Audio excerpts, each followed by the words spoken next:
नमस्कार, बहुत बहुत स्वागत है आप सभी का। आप देख रहे हैं न्यूज 18 राजस्थान। आप सबके साथ मैं हूं प्रियंका राय। रुक करेंगे अब तक की तमाम बड़ी और अहम खबरों का और बुलेटिन की शुरुआत बड़ी खबर के साथ करेंगे। धौलपुर से बड़ी खबर है, पुलिस को एक और बड़ी सफलता मिली है। डकैत केशव गुर्जर के भाई शीशराम गुर्जर को पुलिस ने पकड़ लिया है। 25,000 का ये इनामी डकैत है। शीशराम गुर्जर को पुलिस ने गिरफ्तार कर लिया है। केशव गुर्जर के छोटे भाई छोटू उर्फ गब्बर को भी पकड़ा है। छोटा भाई छोटू उर्फ गब्बर पर कुल 5,000 रुपए के इनाम की घोषणा थी। तो धौलपुर से बड़ी खबर आपको बता रहे हैं, जहां पर पुलिस को एक और बड़ी सफलता हाथ लगी है। तस्वीरें सबसे पहले न्यूज 18 राजस्थान पर आपको दिखा रहे हैं। केशव गुर्जर के भाई शीशराम गुर्जर को पुलिस ने पकड़ लिया। इस पर इनाम की घोषणा की गई थी। कुल 25,000 रुपए की राशि के इनाम की घोषणा थी और पुलिस ने इस आरोपी को पकड़ लिया है। इन दोनों पर कई मुकदमे दर्ज हैं। इसे लेकर ये कहा जा सकता है कि एक बड़ी सफलता मिली है पुलिस को। अब दोनों से पूछताछ की जा रही है और ये कहना भी गलत नहीं होगा कि जल्द ही इनसे जुड़े और भी लोगों की गिरफ्तारियां हो सकती हैं। तो तस्वीरों में आपको दिखा रहे हैं, ये वही बदमाश हैं जिनके खिलाफ कई मुकदमे पहले से दर्ज हैं। 25,000 का एक इनामी डकैत बताया जा रहा है शीशराम गुर्जर, जो पुलिस की गिरफ्त में है। उसकी तस्वीरें सबसे पहले न्यूज 18 राजस्थान पर आपको दिखा रहे हैं। शीशराम गुर्जर पुलिस के गिरफ्त में आ चुका है। तो वहीं केशव गुर्जर का जो छोटा भाई है छोटू उर्फ गब्बर, उसे भी पुलिस ने पकड़ लिया है। इसके ऊपर भी इनाम की घोषणा की गई थी। कुल 5,000 रुपए का इनाम घोषित किया गया था। तो एक डकैत जिस पर 25,000 के इनाम की घोषणा थी, शीशराम गुर्जर, और इसके साथ ही दूसरा डकैत छोटू उर्फ गब्बर, जिसके ऊपर कुल 5,000 रुपए के इनाम की घोषणा की गई थी। इन दोनों को पकड़ने में पुलिस को बड़ी सफलता हाथ लगी है। लगातार इन सभी से पूछताछ की जा रही है, कहां-कहां पर इन्होंने घटनाओं को अंजाम दिया, किन किन लोगों के साथ डकैती की, कहां-कहां पर बदमाशी दिखाई। इन सभी सवालों के जवाब पूछे जा रहे हैं। तो धौलपुर से ये बड़ी खबर इस वक्त की आपको बता रहे हैं, जहां पर 2 इनामी डकैतों को गिरफ्तार किया गया है। पुलिस को बड़ी सफलता हाथ लगी है। डकैत केशव गुर्जर के भाई शीशराम गुर्जर को पुलिस ने पकड़ लिया है, जिसकी तस्वीरें सबसे पहले आपको न्यूज 18 राजस्थान पर दिखा रहे हैं। 2 तस्वीरें इस वक्त आप देख पा रहे हैं। पहली तस्वीर, ये वो 2 भाई हैं जिन्होंने डकैती की, कई सारे वारदातों को अंजाम दिया। और रुक लेते हैं एक और बड़ी खबर का। जयपुर से बड़ी खबर है, तीसरे दिन भी बिल्डर समूह पर आईटी का छापा लगातार जारी है। आईटी के छापों में काली कमाई का खुलासा लगातार होता चला जा रहा है। 300 करोड़ से ज्यादा की काली कमाई के दस्तावेज जब्त कर लिए गए हैं। तो वहीं 15 से ज्यादा अघोषित लॉकर्स का भी खुलासा हुआ है। ब्लैक मनी निवेश के दस्तावेज भी लगातार विभाग की ओर से जब्त किए जा रहे हैं। 3 से 4 दिन और भी कार्रवाई जारी रह सकती है।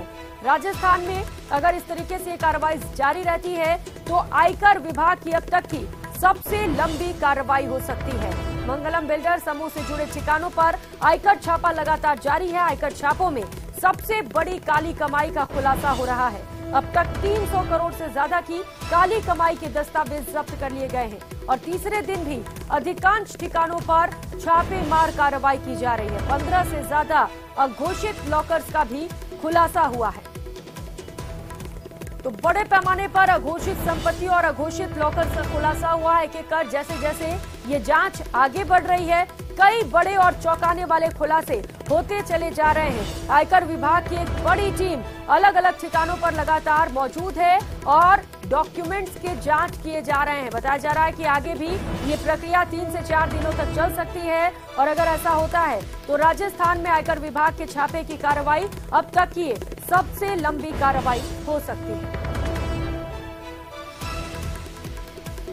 तो आज तीसरा दिन है। इससे पहले 2 दिनों तक आईटी की टीम अलग अलग ठिकानों पर मौजूद रही। बिल्डर समूह के कई ठिकानों पर घरों पर भी तलाशी ली जा रही, ऑफिसेज और इसके साथ ही कुछ और भी ठिकाने हैं जहां पर बड़ी संख्या में आयकर विभाग की टीम कई अधिकारी लगातार जांच कर रहे हैं, दस्तावेज खंगाले जा रहे हैं, पूछताछ की जा रही है और ऐसे में एक एक कर कई बड़े खुलासे होते चले जा रहे हैं। जो फाइल्स हैं उन्हें जब्त कर लिया गया है, कई बड़े नाम भी इसमें शामिल हैं। बताया जा रहा है कुछ नेता भी इसमें शामिल हैं जो करोड़ों रुपए यहां पर इन्वेस्ट कर चुके हैं। और दौसा से बड़ी खबर सामने आ रही है, हरियाणा निर्मित अवैध शराब से भरा ट्रक पकड़ा गया है। जयपुर से आई आबकारी विभाग की टीम ने दौसा में ये कार्रवाई की है। ट्रक में तकरीबन 1200 कार्टन अवैध अंग्रेजी शराब भरी हुई थी। शराब बरामद कर लिया गया है। आबकारी विभाग ने ये शराब बरामद की और ट्रक को भी जब्त कर लिया। उसके साथ ही एक कार को भी जब्त किया गया है। अवैध रूप से शराब की तस्करी की जा रही थी और इसे तस्कर करने वाले 4 तस्करों को भी गिरफ्तार किया गया है। आबकारी अधिकारी ज्ञान प्रकाश मीणा के नेतृत्व में इस बड़ी कार्रवाई को अंजाम दिया गया है। तो हरियाणा निर्मित अवैध शराब की तस्करी की जा रही थी। इस दौरान पुलिस ने मुस्तैदी दिखाते हुए ट्रक को पकड़ लिया है। बताया जा रहा है कि ट्रक में 1200 कार्टन अवैध अंग्रेजी शराब भरी हुई थी, जिसे पुलिस ने बरामद कर लिया है। इस दौरान कार्रवाई के बाद ट्रक को भी जब्त कर लिया गया। एक कार मिली है, उसे भी जब्त किया गया है और 4 तस्करों को गिरफ्तार किया गया है। आशीष सहयोगी हमारे साथ जुड़ चुके हैं। आशीष, 4 तस्करों की गिरफ्तारी भी हुई है, एक बड़ी सफलता कह सकते हैं और एक बड़ा जो गिरोह है उसका भी पर्दाफाश हो सकता है। बिल्कुल, निश्चित रूप से एक बड़ा गिरोह इस पूरे घटनाक्रम में शामिल है और यह है जो शराब की खेप है, ये पाकिस्तान बॉर्डर गुरदासपुर से उठाई गई थी। वहां से ये ट्रक रवाना हुआ था पंजाब के गुरदासपुर से और पंजाब निर्मित इसमें शराब थी। और अभी हालांकि शराब के जो कार्टून है उनकी गिनती लगातार जारी है, लेकिन करीब 750 कार्टून इसके अंदर भरे हुए हैं और ब्रांडेड शराब की अंग्रेजी शराब की बोतलें हैं इसके अंदर, जिसकी राजस्थान के बाजार भाव की बात करें तो करीब 60 लाख रुपए का बाजार भाव है। और गुजरात में ये शराब सप्लाई करनी थी क्योंकि गुजरात में शराब बैन है। ऐसे में वहां पर इसको काफी भारी भरकम राशि में बेचा जाता है और करीब 2.25 करोड़ रुपए में ये शराब बेचने का प्लान था कि गुजरात में जाकर 2.25 करोड़ रुपए में इस शराब को बेचा जाता। लेकिन उससे पहले ही राजस्थान आबकारी विभाग सक्रिय हुआ और मुखबिर से सूचना मिलने के बाद जयपुर से आबकारी विभाग का दल दौसा के आसपास एक नाका लगाया और उसके बाद में जैसे ही हरियाणा नंबर का एक संदिग्ध ट्रक आता हुआ नजर आया तो इसकी जांच की गई। खास बात यह कि ये इतने शातिर बदमाश थे कि इन्होंने ऊपर कोविड सैंपल की किट के कार्टून रख रखे थे ताकि किसी को भी शक नहीं हो और पुलिस व आबकारी विभाग इनकी जांच नहीं करे।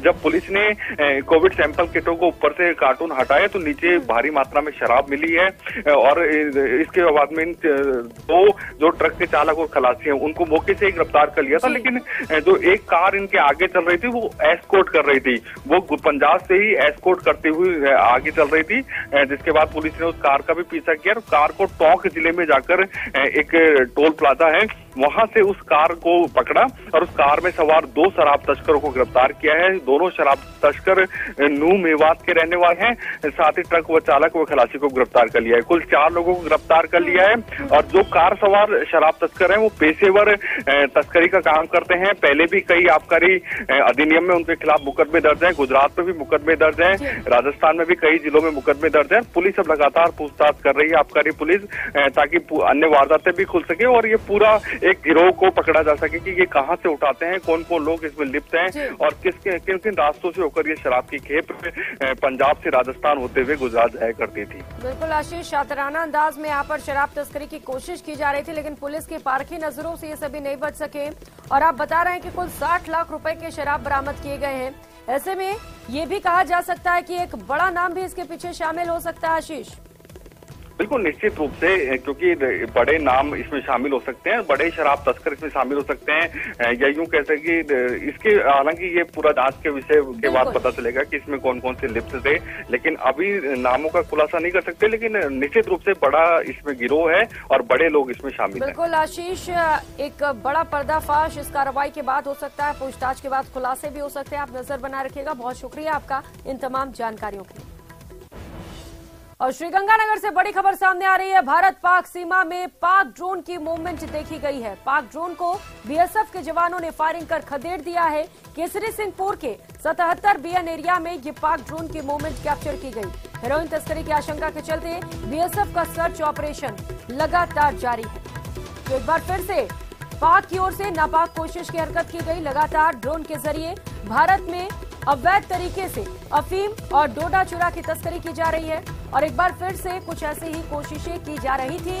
ड्रोन को देखते ही बीएसएफ ने उसे भगा दिया। तो ड्रोन की मूवमेंट देखने को मिली है। बीएसएफ लगातार इसे लेकर मुस्तैदी से काम कर रहा है। भारत पाक सीमा पर लगातार बीएसएफ मुस्तैद है। अशोक सहयोगी हमारे साथ जुड़ चुके हैं। अशोक, पूरी जानकारी इस खबर को लेकर।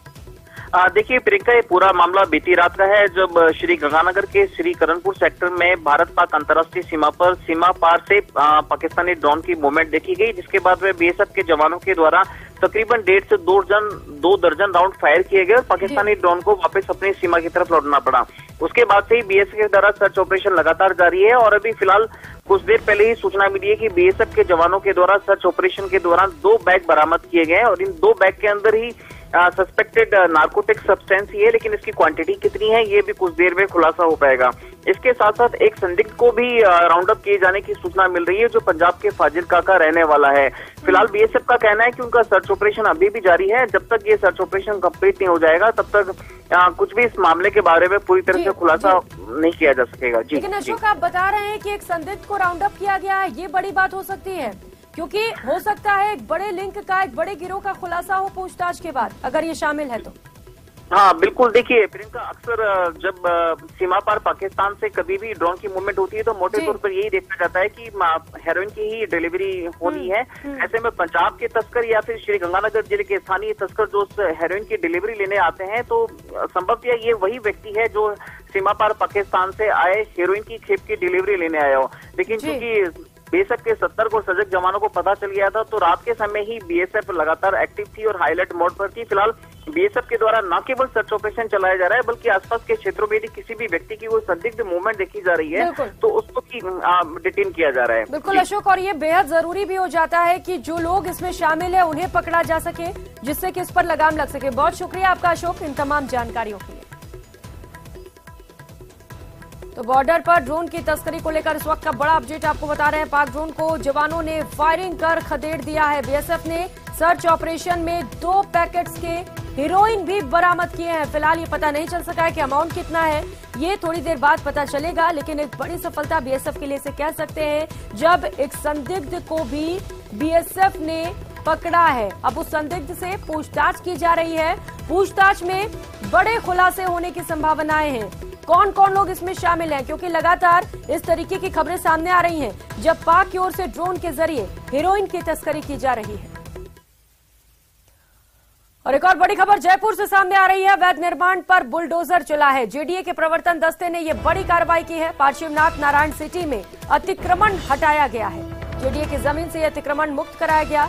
जमीन पर अवैध तरीके से कब्जा किया गया था निर्माण कराकर। जेडीए के बुलडोजर से इस निर्माण को ध्वस्त किया गया है। कार्रवाई के दौरान की ये तस्वीरें आपको दिखा रहे हैं जब पीला पंजा चलाकर अवैध निर्माण को ध्वस्त किया गया।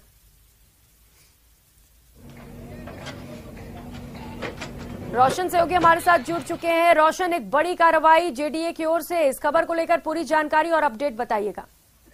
देखिए, जेडीए के प्रवर्तन दस्ते ने आज करीब 1000 वर्ग मीटर जो जमीन है उसे अतिक्रमण मुक्त कराया है। जेडीए जोन 8 के अंदर मोहना मंडी से लगती हुई ये जो जमीन है बेशकीमती जमीन है, जिसका बाजार भाव करीब 7 करोड़ रुपए है, जिसे जेडीए के प्रवर्तन दस्ते ने आज सुबह अतिक्रमण मुक्त कराया। करीब ये जेडीए के ये जो आवासीय जो स्कीम है इसके अंदर कॉमर्शियल ये जो भूखंड थे इनके ऊपर स्थानीय काश्तकारों ने कब्जा कर रखा था, जिसे जेडीए के प्रवर्तन दस्ते ने आज अतिक्रमण मुक्त कराया। करीब ये 14 ऐसे भूखंड हैं जिनके ऊपर स्थानीय लोगों ने कब्जा कर रखा था। और भी कुछ नाम शामिल है क्या जेडीए की लिस्ट में जिसे गिराने के लिए आगे भी कार्रवाई की जाएगी? जयपुर विकास प्राधिकरण लगातार ऐसे जो अवैध निर्माण है, जो जेडीए की जो संपत्तियां हैं उनके ऊपर जिन लोगों ने अवैध अतिक्रमण कर रखा है उनके खिलाफ लगातार जो कार्रवाई कर रहा है। इसी के तहत आज ये जो कार्रवाई की गई है जेडीए जोन 8 के अंदर करीब 1000 वर्ग मीटर बेशकीमती भूमि है, जिसे आज अतिक्रमण मुक्त करवाया गया है। ठीक है, शुक्रिया रोशन आपका इन तमाम जानकारियों के लिए। और रुक लेते हैं इस बीच एक और बड़ी खबर का। बीकानेर से ये बड़ी खबर है, युवक की ईंट और बेल्ट से जमकर पिटाई की गई। बदमाशों की मारपीट से युवक अधमरा हो गया। पिटाई का वीडियो सोशल मीडिया पर जमकर वायरल हो रहा है। बदमाशों की तलाश लगातार जारी है। पीड़ित ने इसे लेकर बदमाशों के खिलाफ कंप्लेंट्स लिखा दिया है और इसे लेकर पुलिस अब लगातार बदमाशों की तलाश कर रही है। ये वीडियो आपको दिखा रहे हैं जो सोशल मीडिया पर जमकर वायरल हो रहा है। बदमाशों की दबंगई आप इस वीडियो में साफ तौर पर देख सकते हैं, जहां पर एक निहत्थे युवक पर ताबड़तोड़ हमला किया जाता है। ईंट और बेल्ट के जरिए युवक को घायल कर दिया जाता है। फिलहाल घायल को अस्पताल पहुंचाया गया है।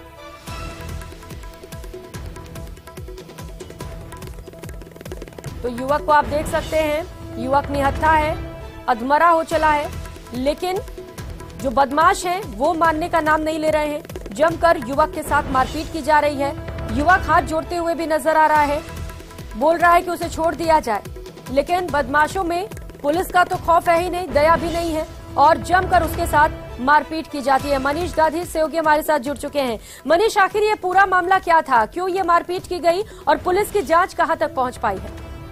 जी, बताना चाहूंगा, बीकानेर के कोटगेट थाना क्षेत्र में गुरुवार रात की ये घटना थी, जहां पर कुछ नशेड़ियों ने मिलकर के, जो सामने जो युवक था पीड़ित वो भी नशेड़ी ही बताया गया है, उसके साथ में किसी बात को लेकर के कहा सुनी हो गई और उससे मारपीट कर दी। ईंट और बेल्ट से जमकर के युवक की पिटाई की गई है। कोटगेट थाना क्षेत्र की ये घटना है। जो पीड़ित है वो उसके जब वीडियो वायरल हुआ तो उसके बाद में एडिशनल एसपी जो सिटी हैं अमित बुढ़ानिया, उन्होंने खुद का संज्ञान लिया और कोटगेट थाना पुलिस को निर्देशित किया है कि मामले में उचित कार्रवाई की जाए, जो दोषी हैं उनको नहीं बख्शा जाए और जल्द से जल्द उनकी गिरफ्तारी इस मामले में की जाए। तो वहीं पर अब कोटगेट थाना पुलिस भी वीडियो के आधार पर जो आरोपी युवक हैं, पिटाई करने वाले जो युवक थे, उनकी पड़ताल में जुटी हुई है, उनकी कोशिश में उनकी पहचान करने की कोशिश में जुटी हुई है और जल्द ही पुलिस दावा भी कर रही है कि आरोपियों को गिरफ्तार कर लिया जाएगा। जी मनीष, ये लोग कौन थे, क्या पहचान हो पाई है बदमाशों की? देखिए, पुलिस के अनुसार जो युवक थे इनकी पहचान कर ली गई है, लेकिन किस कारण से इन्होंने इस युवक की पिटाई की थी ये अभी तक खुलासा नहीं हो पाया है। लेकिन सबसे बड़ी बात है कि जो पीड़ित हैं, जो युवक है जिसकी पिटाई की गई है और जो पिटाई करने वाले हैं, बदमाश हैं, ये सभी आपसी इनका संबंध बताया जाता है और सभी नशे से भी कहीं ना कहीं ताल्लुक रखते हैं, यानी नशे के ये आदी थे। जी मनीष, यानी कि आपसी रंजिश का ये मामला हो सकता है। हालांकि जांच के बाद और पूछताछ के बाद ये पता चल सकेगा। बहुत शुक्रिया आपका इन तमाम जानकारियों के लिए। और बात राजसमंद की। जिले के केलवा कस्बे में बीती रात पुलिस और बदमाशों के बीच हुई मुठभेड़ से पूरा राजसमंद दहल उठा। राजसमंद अतिरिक्त पुलिस अधीक्षक शिवलाल बेरवा और केलवा थाना अधिकारी संजय गुर्जर के नेतृत्व में टीम ने 2 बदमाशों को डिटेन कर लिया है। वहीं अपहृत शख्स को भी दस्तयाब किया गया। पुलिस एएसपी शिवलाल बेरवा ने बताया कि सुखेर थाने के हिस्ट्री शीटर दीपक मिनारिया और किशन मिनारिया ने उदयपुर के ही प्रॉपर्टी दलाल किशन लाल रेबारी का अपहरण किया और उससे 1 बीघा जमीन या तकरीबन 35 लाख रुपए की मांग की। आरोपी किशन लाल को लेकर राजसमंद जिले की सीमा में दाखिल हो गए। इसी दौरान पुलिस की टीम ने बदमाशों की गाड़ी को टक्कर मारी तो बदमाश फायरिंग शुरू कर दिया।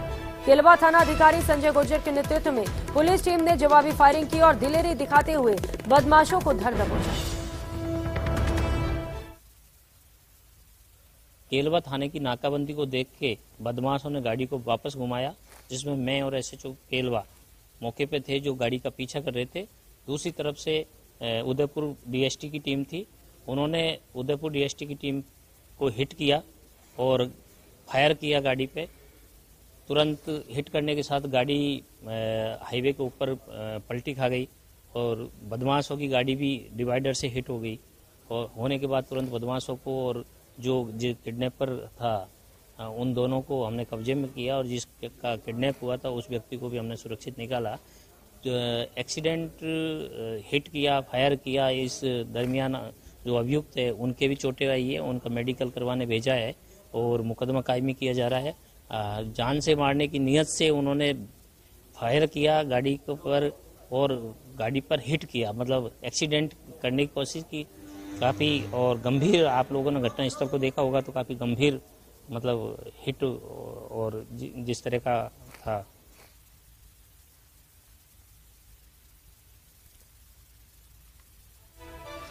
अलकेश सहयोगी हमारे साथ जुड़ चुके हैं, इसी खबर पर ज्यादा जानकारी देंगे। अलकेश, एक बड़ी सफलता कह सकते हैं पुलिस के लिए, क्योंकि जिसकी अपहरण हुआ था उसे ये बदमाश मार भी सकते थे, लेकिन उससे पहले ही बदमाशों को धर दबोचा है। ये आपका कहना एकदम लाजमी है। पुलिस को, राजसमंद पुलिस के लिए एक बड़ी सफलता है, क्योंकि बदमाशों ने जो किशन लाल नामक जो प्रॉपर्टी दलाल था उसका अपहरण कर लिया था और उसके साथ मारपीट की और उसको टॉर्चर भी किया था। क्योंकि जब पुलिस ने उसको दस्तयाब किया था तो वो भी घायल अवस्था में था और राजसमंद पुलिस की पहली प्राथमिकता ये थी कि पहले जो बंधक बनाया हुआ जो किशन लाल था उसको किसी भी तरह सकुशल छुड़ाया जाए। पुलिस ने इस ऑपरेशन को जो अंजाम दिया तो वो इसमें ये बड़ी लेवल पे, क्योंकि जिस रफ्तार से बदमाशों की कार ने आकर पुलिस बैरिकेडिंग को तोड़ने की कोशिश की और वापस भागने की कोशिश की तो एक बार उस इलाके में अफरा तफरी बच गई, क्योंकि बदमाशों ने पुलिस से बचने के लिए फायरिंग भी की थी। उसके जवाब में पुलिस ने जवाबी फायरिंग की तो बदमाशों की कार पलट गई और कार पलटने के लिए सबसे पहले पुलिस ने जिसको होस्टेज बना रखा था किशन लाल उसको छुड़ाया और वहीं जो दोनों जो शातिर अपराधी थे दीपक मेनारिया और किशन मेनारिया, इन दोनों को वहां पर पुलिस ने गिरफ्तार कर लिया। हालांकि कार पलटने से दोनों भी घायल हुए थे और जो दोनों घायलों को आज राजसमंद जिला जो आरके अस्पताल है वहां पर भर्ती करवाया। वहां पर फिलहाल एक घायल को वहां पर इलाज के लिए भर्ती कर रखा है, जबकि दूसरे घायल। बहुत शुक्रिया आपका इन तमाम जानकारियों के लिए। और बीकानेर के नोखा से इस वक्त की बड़ी खबर सामने आ रही है। रोडा गांव में बुजुर्ग की हत्या के मामले को लेकर इस वक्त का ये बड़ा अपडेट बता दे। बहू ने ही बुजुर्ग ससुर की पीट कर हत्या की थी। शराबी ससुर की गालियों से बहू परेशान हो गई थी और लाठियों से पीट कर अपने ससुर की हत्या कर दी। पुलिस ने बहू भवरी कंवर को गिरफ्तार कर लिया है। रोडा गांव में 1 फरवरी की रात को हत्या की गई थी। तो हत्या के बाद से ही पुलिस कई सवालों की गुत्थी में उलझी हुई थी। आखिर बुजुर्ग की हत्या किसने की, बुजुर्ग का किससे बैर हो सकता है, इन तमाम सवालों के जवाब मिल चुके हैं। पुलिस को बड़ी सफलता हाथ लगी है। पुलिस ने इस केस को सॉल्व कर दिया है और चौंकाने वाला खुलासा हुआ है। जो बुजुर्ग था उसकी बहू ने ही अपने ससुर की हत्या कर दी।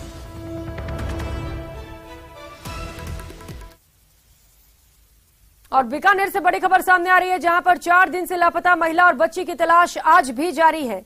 बच्चे के साथ विवाहिता के नहर में कूदने की आशंका है। नहर किनारे महिला का बैग और फोन बरामद हुआ था। एसडीआरएफ की टीम लगातार नहर के अंदर तलाश कर रही है। फिलहाल पुलिस दोनों एंगल्स पर जांच कर रही है। हत्या है या आत्महत्या है, कहां लापता है, क्या हुआ, ये कई सवाल हैं। इन सभी सवालों के जवाब ढूंढने की कोशिश की जा रही है। 4 दिन का वक्त बीत चुका है और लगातार नहर के अंदर एसडीआरएफ के जो गोताखोर हैं वो महिला और बच्चे की तलाश में जुटे हैं।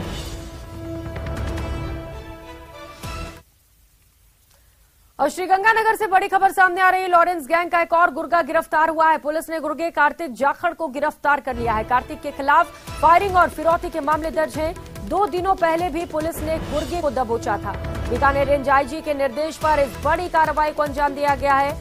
बीकानेर आईजी ने निर्देश दिए हैं कि जो गैंग्स हैं उनके जो गुर्गे हैं उन्हें गिरफ्तार किया जाए। इसी को लेकर लगातार पुलिस एक्टिव मोड पर नजर आ रही है और एक-एक कर कई गुर्गों को गिरफ्तार किया जा रहा है। एक और बड़ी कार्रवाई पुलिस की ओर से और लॉरेंस गैंग का एक और गुर्गा गिरफ्तार किया गया है।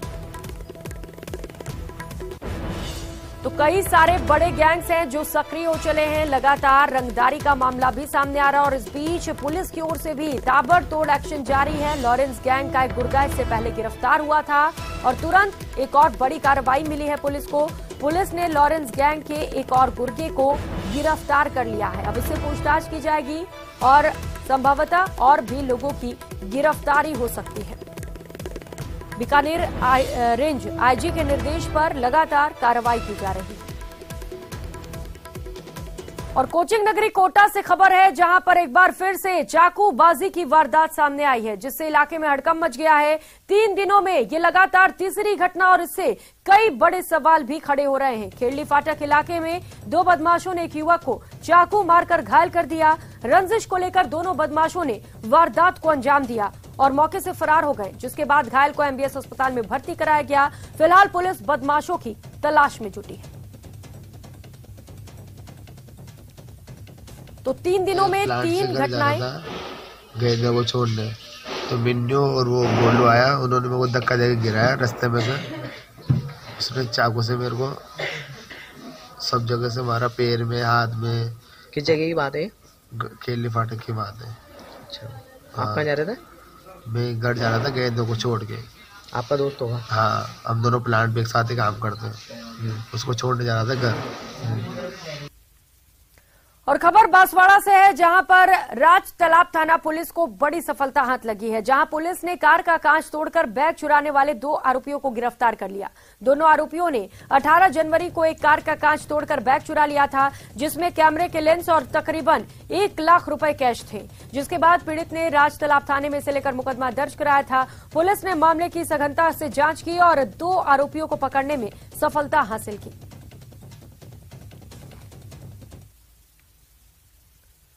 और रुक करेंगे अगली खबर का। प्रदेश में शिक्षा से जुड़ने के लिए कई प्रकार की योजनाएं चल रही हैं, लेकिन इन योजनाओं को धरातल पर लाने वाले ही कुंभकर्ण की नींद सो रहे हैं, क्योंकि सिरोही के सीमती खेड़ा गांव में पिछले कई सालों से बच्चे आसमान के नीचे पढ़ने को मजबूर हैं, लेकिन सैकड़ों ज्ञापन के बाद भी प्रशासन की नींद नहीं खुली। ग्रामीणों का कहना है कि गांव में करीब 2000 परिवार रहते हैं, लेकिन शिक्षा के क्षेत्र में कभी भी प्रशासन खेड़ा वहां पर नहीं पहुंचा, ना ही कोई स्कूल भवन बना है और ना ही बच्चों के पढ़ने की कोई भी व्यवस्था है। जी, यहाँ पे 14 सितंबर 2021 से जब विद्यालय खुला था तो उस समय यहाँ पे मतलब भवन नहीं था, तो मैंने यहाँ व्यक्तिगत संपर्क करके यहाँ जो बच्चे हैं, ये आप देख रहे हो, ये सब अलग अलग ढाणी और अलग अलग क्षेत्र से आते हैं। तो भी मैंने इनको इकट्ठे करके यहाँ पे मैंने इन देवासियों को व्यक्तिगत संपर्क करके ये रेंट मतलब नहीं बोल सकते, लेकिन मैंने लिया है यहाँ पे कि भाई यहाँ पे मैं मतलब बिठा सकता हूँ, लेकिन जब तक विद्यालय भवन नहीं है तब तक तो बहुत समस्या आ रही है। और अब बात डूंगरपुर की, जहां एक परिवार परेशान है पथराव से, आगजनी से। घर में आग कौन लगा रहा है पता ही नहीं है, पथराव कौन कर रहा है पता नहीं चल पा रहा है, बस आगजनी और पथराव से नुकसान झेलना पड़ रहा है। मदद के लिए पुलिस से गुहार भी लगा चुके हैं, बता चुके हैं कि कोई है जो घर में आग लगा रहा है, पथराव कर रहा है। मामला धम्बोला थाना क्षेत्र के उपला रास्ता पंचायत के राखड़िया गांव का है, जहां 6 भाइयों का परिवार पथराव और आगजनी जैसी घटनाओं से परेशान है। 2 महीने से आए दिन हो रही घटनाओं को लेकर पीड़ित परिवार पुलिस के पास भी गया, लेकिन उन्हें वहां से भी मदद नहीं मिली। मजबूरी में परिवार अब घर बार छोड़कर दूसरी जगह जाने को मजबूर है। वहीं पुलिस का कहना है कि मामले की जांच की जा रही है, इसके बाद कार्रवाई की जाएगी। पहले तो हमारे घर में आग लगी, फिर एक छोटा लड़का था, तो उसने कहा कि मेरे घर में कोई दिया जल रहा है, ज्यादा बड़ा यूं करके यहाँ पे कहना आया। तो एक पप्पू नाम का है, वो दौड़ के गया, तो ये तो आग लग रही है करके पानी लेके बुझाई आग। और जाते जाते तो जो था वो कपड़े थे पेटी में और अनाज था वो जल गया था। साहब पत्थर से पहले जो फर्स्ट में सार में आग लगी थी। इस बुलेटिन में फिलहाल इतना ही, लेकिन खबरों का सिलसिला लगातार जारी है। आप देखते रहिए न्यूज़ 18 राजस्थान। नमस्कार।